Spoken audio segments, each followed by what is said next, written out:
je suis ravie de vous retrouver pour ce nouveau numéro du Journal de la Méditerranée. Un magazine entièrement consacré cette semaine à celles et ceux qui ont façonné l'actualité culturelle du bassin méditerranéen. De belles idées de sortie donc, mais également des rencontres avec des artistes qui ont trouvé leur inspiration à la lumière du littoral. Et aux premières loges, on trouve évidemment Pablo Picasso. Le peintre qui a fui l'Espagne de Franco a rapidement trouvé refuge sur la Côte d'Azur. Il a séjourné à Antibes, Cannes, Mougins ou encore Vallauris, des villes qu'il a marquées de son génie mystérieux. Puis, nous irons à Saint-Paul-de-Vence pour une visite de la Fondation MAG. Cet ensemble architectural est unique, un écrin entièrement dédié à l'art moderne et imaginé par un couple de collectionneurs. Ici, les sculptures de Miro ou Giacometti côtoient les œuvres de Chagall. Et on va rester sur la Côte d'Azur pour partir sur les traces de Jean Cocteau. L'artiste a profondément été marqué par ses séjours sur les rives de la Méditerranée et vous verrez qu'il a laissé une large empreinte de son passage, notamment à Saint-Jean-Cap-Ferrat, avec une œuvre hors norme, la Villa Santo Sospir, entièrement repeinte par ses soins. Mais pour commencer, je vous emmène de l'autre côté de la frontière franco-espagnole, à Cadaqués. Ce village est définitivement associé à Salvador Dalí.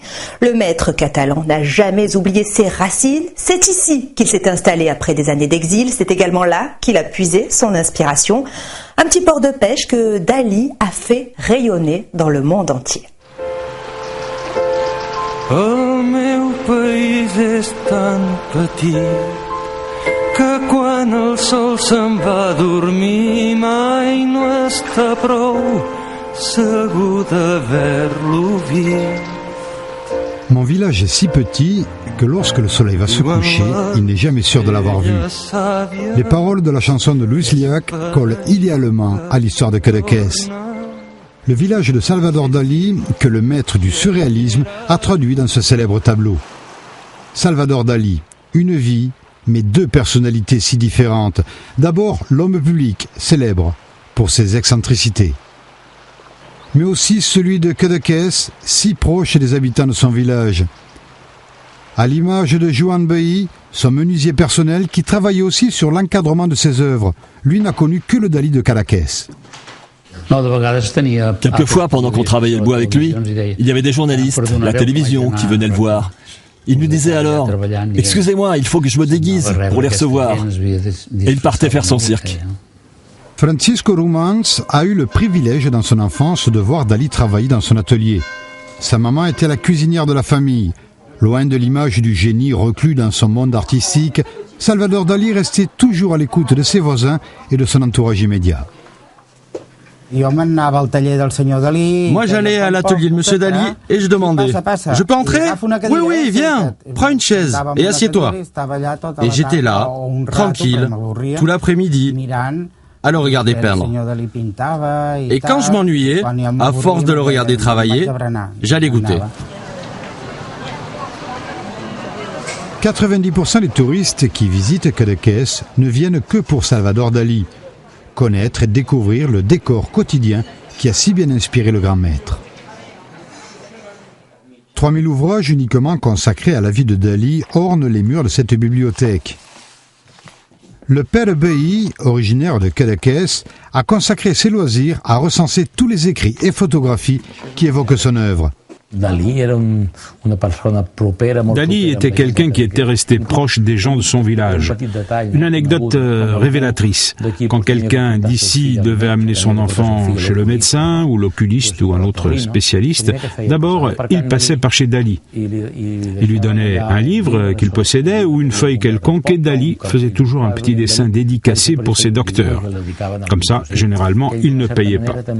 Rendez-vous compte, il aurait pu faire son musée partout dans le monde, aux États-Unis ou à Paris. Il aurait pu vivre dans ces pays toute l'année. Mais il est toujours revenu ici, à Cadaqués.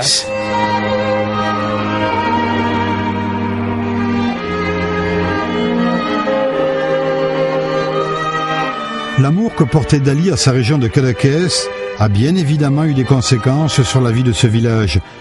Une publicité hors norme de par la reconnaissance internationale de son œuvre. Son ombre court toujours les rues. impossible de ne pas ressentir sa présence dans ce petit port de pêche.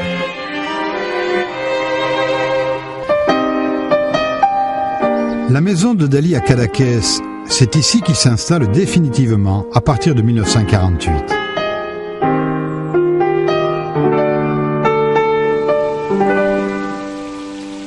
Une piscine qu'il a dessinée sur son toit et surtout la vue imprenable sur la baie de Portligat, une source d'inspiration permanente dans l'œuvre de l'artiste.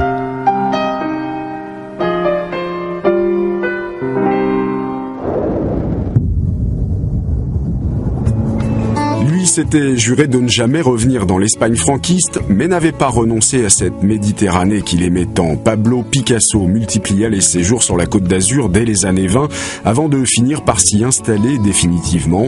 D'Antibes à Cannes, de Vallauris à Mougins, Picasso aura marqué à jamais la région, au point d'en faire pour certains un enfant du pays.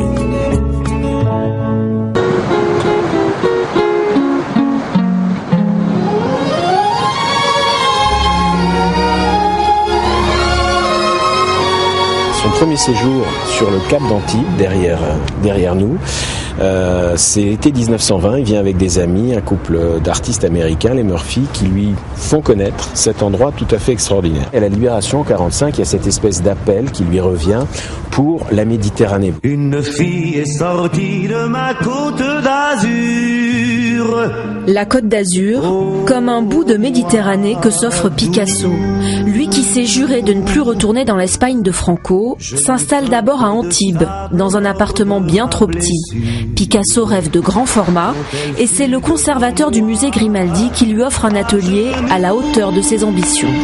Et Dore de la Souchère va avoir ce geste absolument formidable de dire à Picasso, vous cherchez de la place, moi j'en ai.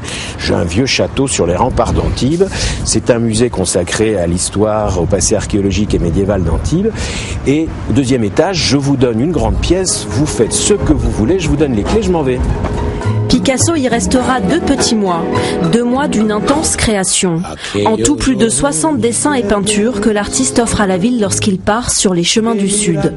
Après Antibes, Picasso découvre Vallauris et la céramique, une nouvelle corde à son art. Il créera plus de 4000 œuvres, dont certaines seront rééditées à plusieurs centaines d'exemplaires. Picasso faisait le premier. Et je reproduisais en 25, 50, 100 ou 500 exemplaires, selon les pièces. Donc là, par exemple, les chouettes, c'est Picasso ou c'est vous ? Ça, c'est moi. Yvan Oregia est la seule personne à avoir peint officiellement du Picasso. Il fut le copiste du maître pendant son séjour à Vallauris. À l'époque, Yvan sort à peine du lycée et il découvre un personnage à la fois hors du commun et très abordable. Et c'était l'amitié aussi dans les rues, tout le monde le connaissait, il était assez sympathique avec les gens, donc je veux dire, il y a toujours eu un bon contact quand même vis-à-vis de Picasso avec la population vallorienne. Et en particulier au moment des fêtes qu'il organise, et de cette fameuse corrida qu'il a de son propre chef demandé et à laquelle nombre de Valloriens ont assisté. Avant de quitter Vallauris, Pablo Picasso investit cette petite chapelle. Comme Matisse avance, il pose ses pinceaux dans un lieu sacré, mais il y signe une œuvre éminemment politique. Il a très envie de faire une très grande peinture sur le thème de la guerre et de la paix.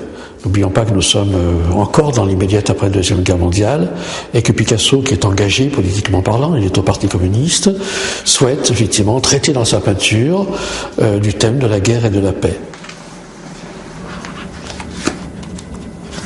Je sais qu'elle est là. Ah, voilà. Elle n'est pas très nette, mais ça c'est la première photo. Je ne sais pas si vous voyez bien. Et Picasso devant ça, il était venu ouvrir cette porte. Et de loin, c'est assez loin, je lui tends l'appareil. Et au bout d'un moment, il m'a dit, mais vous avez quoi sous le bras? Des photos? Il m'a dit, vous voulez voir ce que je fais moi? Je l'ai suivi et il m'a dit, les gens me prennent pour un fou alors que j'essaie de dire la vérité. J'ai retenu ça quand même.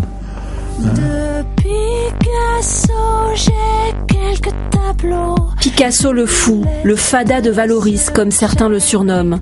Quand il croise sa route, André Villers n'a que 23 ans. De son amitié avec l'artiste naîtront des centaines de clichés. Picasso prend la pose avec ce regard profond et malicieux qui transperce la pellicule. Gary Cooper lui avait offert ce revolver, ce chapeau. Il était venu à Cannes. Et moi, j'ai pas assisté à leur rencontre, mais j'ai photographié Picasso qui était très fier de ça.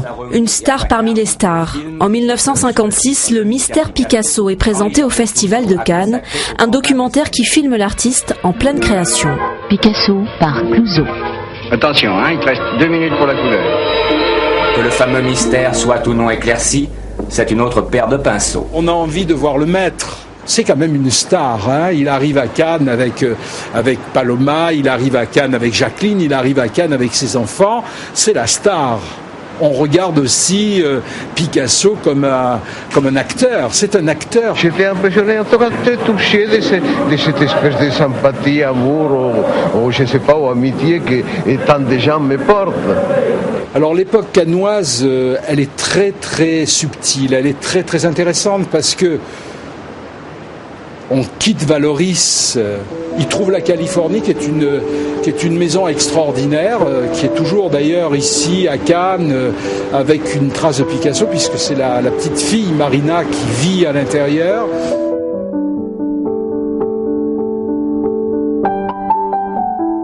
À l'époque, c'était un atelier, donc tableaux, peintures, pinceaux et tous les objets dont un peintre a besoin. Beaucoup de fouillis, mais bon, quelque part, c'était vivant. Le top de mon cœur, c'est le portrait de ma grand-mère, Olga, que j'ai mis dans le centre de ce salon. Voilà, ça, c'est quelques œuvres que j'aime bien, avec lesquelles je vis et avec lesquelles je me suis habituée maintenant à partager du temps. Pendant longtemps, ces tableaux resteront tournés vers le mur. Impossible pour Marina Picasso de regarder l'œuvre d'un grand-père dont l'image publique contraste tant avec celle plus intime d'un patriarche peu aimant. C'était un portail qui ne s'ouvrait pas vite et pas souvent, donc de longues heures d'attente pour voir mon grand-père. Dans une situation difficile parce que tout le monde s'énervait, nous on était des jeunes enfants avec mon frère et mon père s'énervait beaucoup d'attendre aussi et c'était des rapports qui n'étaient pas du tout naturels parce qu'on venait voir nous dans notre cœur notre grand-père et dans la réalité on venait voir Pablo Picasso. Le maître, trop occupé à peindre face à la mer, 6 années d'effervescence artistique et puis un jour, une barre d'immeuble qui prive Picasso de sa Méditerranée et lui impose des voisins trop curieux. En 1961, il quitte Cannes et s'installe à Mougins. Il a 80 ans lorsqu'il emménage à Notre-Dame-de-Vie, où jusqu'à son dernier souffle, le 8 avril 1973, il ne cessera de créer, léguant à la Côte d'Azur, un trésor inestimable.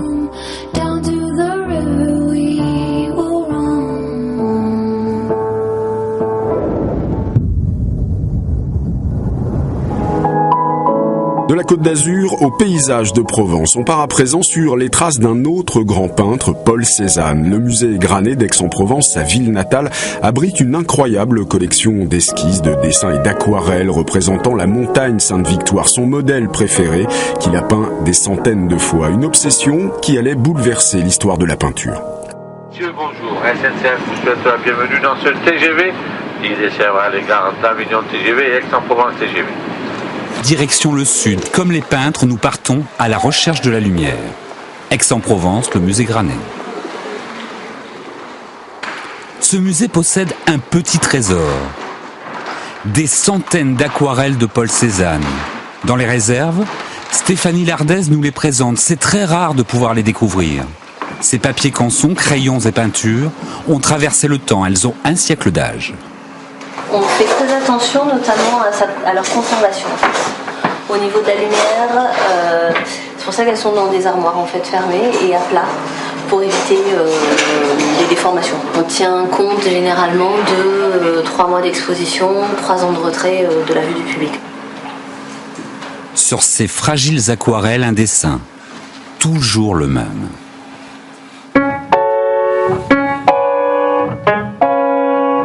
La Sainte-Victoire, l'obsession de Cézanne, c'est une colline qui surplombe Aix-en-Provence, qu'il a peint des centaines de fois.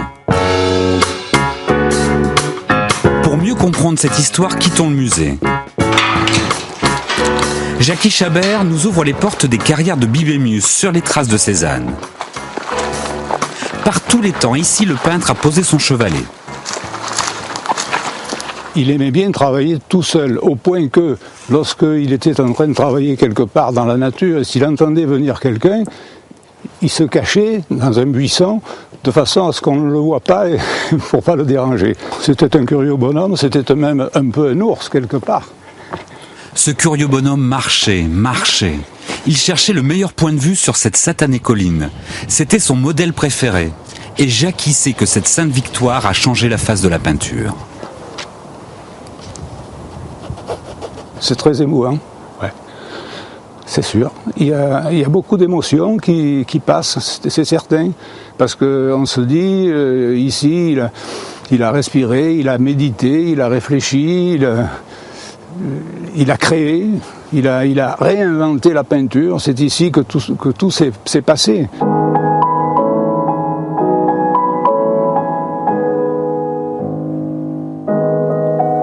Au musée, en s'approchant au plus près de la toile, on comprend que cet homme bourru, solitaire, vouant sa vie à la peinture, fut un véritable révolutionnaire. Bruno Elie, directeur du musée depuis plus de 30 ans, décrypte l'inventivité de Cézanne. La grande innovation, la grande révolution de Cézanne, ce sont ces fameux plans colorés qui se développent ici. Et ces plans colorés qui creusent l'espace d'une manière très originale et dans une forme inusitée, c'est ce qui va ouvrir justement à la facette du cubisme. Et c'est donc encore une fois bien la preuve que Cézanne est le père de l'art moderne. Que de chemin parcouru. Il y a un siècle, le patron du musée d'Aix se déclarait: de mon vivant, aucun Cézanne ne sera accroché ici, ces toiles sont bien trop affligeantes.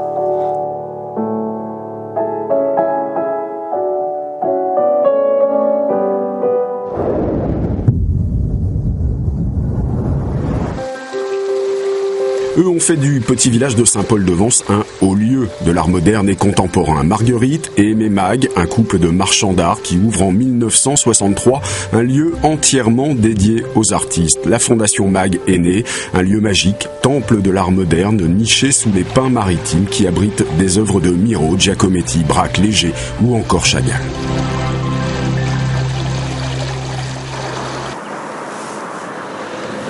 Caché dans les pins et les cyprès, c'est un jardin extraordinaire que nous découvrons dans la lumière du matin. La Fondation Mag. Un refuge qui abrite les sculptures de Calder, de Miro, de Giacometti. Au début des années 60, Adrien Mag a 30 ans. Avec sa caméra, il immortalise le Paris-Fou de ses parents.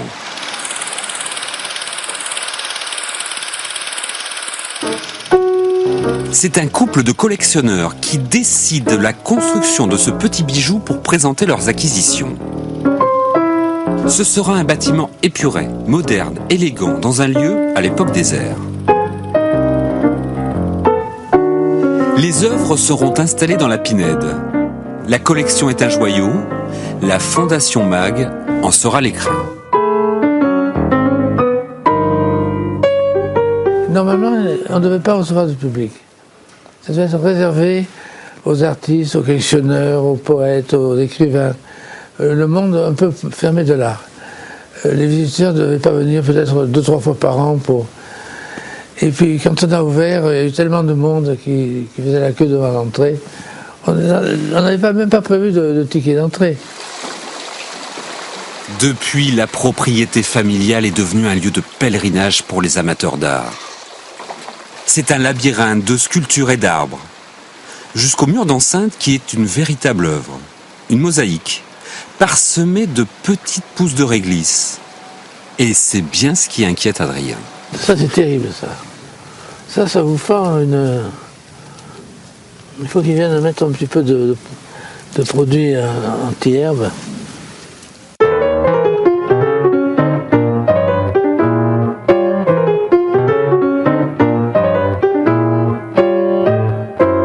La Fondation, c'est une immense collection, 11 000 tableaux, dessins, sculptures, une encyclopédie de l'art moderne.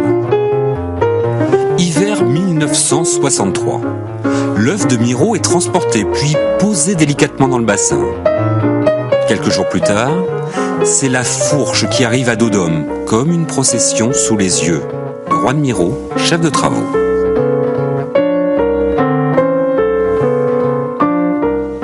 « 50 ans plus tard, l'œuvre n'a pas changé de place. Olivier Keplin, directeur du lieu, tient à nous la présenter, cette icône du sculpteur catalan. Vous avez cette fourche qui est évidemment la fourche avec laquelle on travaille le chaume, le blé, etc. Vous avez le soleil qui est évidemment l'élément central pour la fertilité, et vous avez la terre qui est traduite dans cette forme un peu trapézoïdale, les modes de terre qui sont là. Donc on a une espèce de dommage, on va dire, au monde rural, au monde paysan.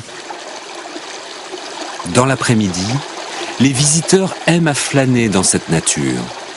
Monique Vigourou a ses habitudes. Faut dire qu'elle est venue ici la première fois à l'ouverture, en 1963. C'était une surprise totale, parce qu'on n'avait jamais vu, on n'avait jamais vu un tel lieu. C'est-à-dire que quand vous arrivez ici, vous avez l'impression d'être accueilli. Accueilli par qui, par quoi? Ah, ça c'est mystérieux. Ce mystère dure depuis un demi-siècle. C'est le fruit de la volonté des époux Mag. Pour eux, ce n'est pas un musée, c'est une maison pour accueillir les artistes. À la tombée de la nuit, on sent bien que les œuvres sont ici chez elles.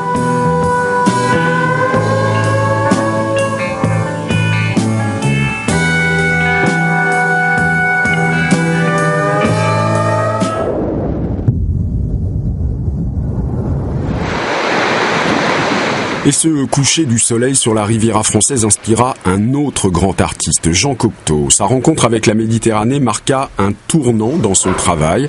Un travail que l'on peut découvrir au musée Cocteau, ouvert depuis 2011 à Menton, ville qu'il affectionnait, mais également en visitant l'étonnante villa Santos Ospire de Saint-Jean-Cap-Ferrat.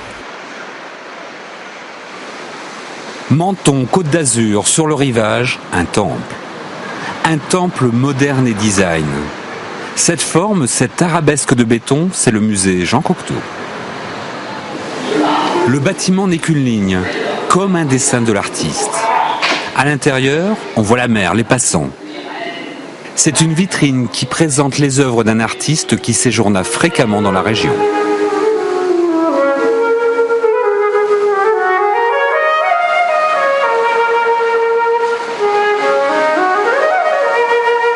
Un Cocteau se reconnaît au premier coup d'œil. Ce trait est incomparable.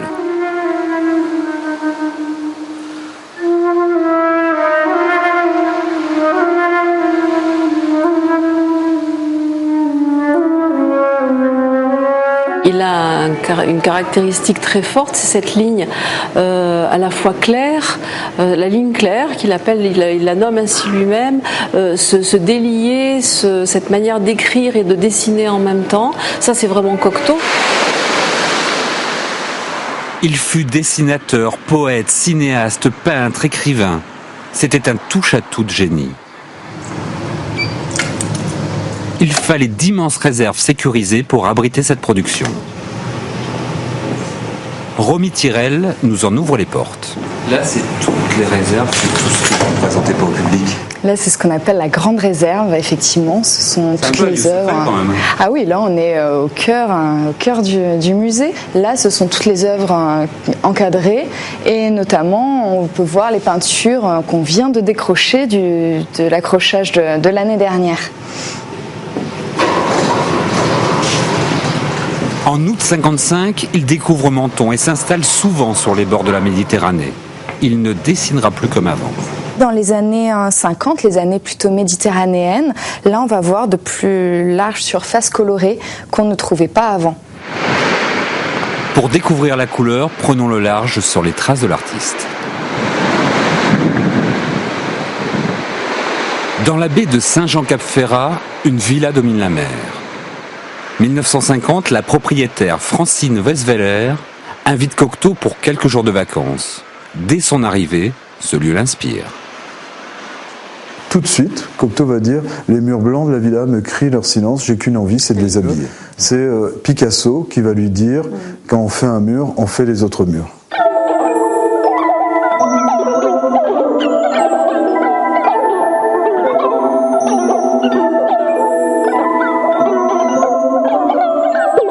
C'est la villa tatouée, du sol au plafond, il recouvre les murs.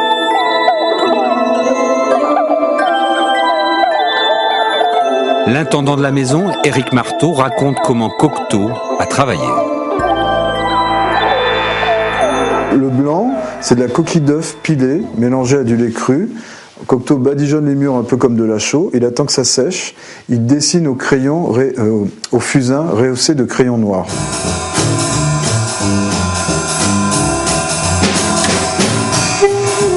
Sur ces images, Cocteau vient de finir ce décor monumental. Il a transformé la maison en œuvre d'art. La Villa Santo Sospir devient un musée.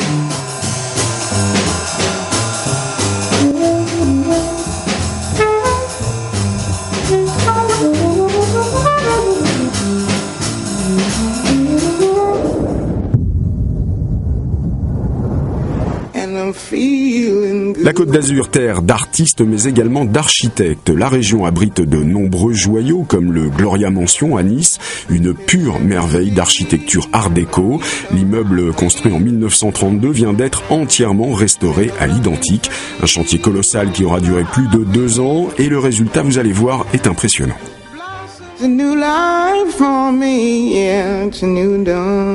Couleurs, géométrie, tout est là comme au premier jour en 1932. Le Gloria Mansion a été entièrement rénové à l'identique, comme ce vitrail de 6 mètres de haut réalisé avec une technique que ce maître verrier n'avait jamais vue. Au lieu que ce soit du verre associé avec du plomb, c'est du verre qui est coloré et entre 2 verres transparents. Nous sommes au cœur du plus beau joyau de l'architecture art déco de la ville, rempli d'éléments de décor et ce qui est incontournable, à l'intérieur comme à l'extérieur, ces enduits en ciment teintés dans la masse avec des éclats de nacre. On a pilé des ormeaux pour les introduire donc à l'intérieur de l'enduit afin que le bâtiment ne soit pas statique et bouge avec la lumière, la luminosité. Et donc ça ressemble un petit peu aux vagues de la Méditerranée. La Méditerranée que certains pourront voir de leur terrasse, comme celle de cet appartement qu'un passionné a acquis pour un peu moins de 2 millions d'euros. Car dans le Gloria Mansion, tout est dans le pur style art déco. On avait tous les éléments qui étaient encore présents sur place, en mauvais état, mais c'était tous présents. Donc, par exemple, les boîtes aux lettres, on les a démontées, on les a renvoyées à Lyon chez mon sous-traitant. Aujourd'hui, il a restauré, il a recréé même des pièces de laiton pour qu'elles soient identiques. Ou comme ces appliques dans le hall, spécialement créées en quelques exemplaires. Les 71 appartements ont déjà tous trouvé acquéreur, car c'est bien connu, quand on aime, on ne compte pas. Et sachez que vous pouvez voir ou revoir tous ces reportages sur les réseaux sociaux via notre page Journal de la Méditerranée. C'est terminé pour aujourd'hui. Merci d'avoir été avec nous. Au revoir. Passez une très belle semaine.